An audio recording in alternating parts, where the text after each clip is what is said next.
Baghdad کے بازار میں ایک حلوائی اپنی دکان سجا رہا تھا کہ ایک فقیر آ نکلا تو دکاندار نے کہا کہ بابا جی آؤ بیٹھو۔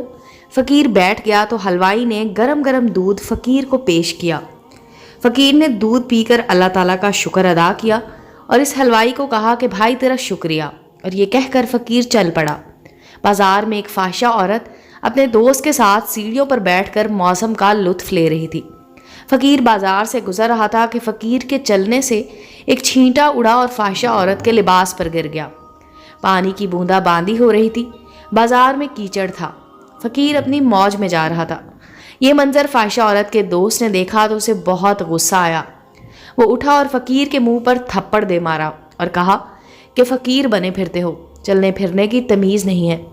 فقیر نے ہنس کر آسمان کی طرف دیکھا اور کہا مالک تو بھی بڑا بے نیاز ہے، کہیں سے دودھ پلواتا ہے اور کہیں سے تھپڑ مرواتا ہے۔ یہ کہہ کر فقیر آگے چل پڑا۔ فاحشہ عورت چھت پر چل رہی تھی تو اس کا پاؤں پھسلا اور زمین پر سر کے بل گر جاتی ہے۔ اس کو سر پر شدید چوٹ آئی اور موقع پر ہی مر گئی۔ شور مچ گیا کہ فقیر نے آسمان کی طرف منہ کر کے بد دعا دی تھی، جس کی وجہ سے یہ قیمتی جان چلی گئی۔ فقیر نے کہا واللہ میں نے تو کوئی بد دعا نہیں دی۔ تو لوگوں نے ضد کی اور کہا کہ نہیں تیری بد دعا کا کیا دھرا ہے۔ جب لوگوں نے ضد کی تو فقیر نے کہا کہ اصل بات پوچھتے ہو تو میں نے کوئی بد دعا نہیں کی، یہ تو دو یاروں کی لڑائی ہے۔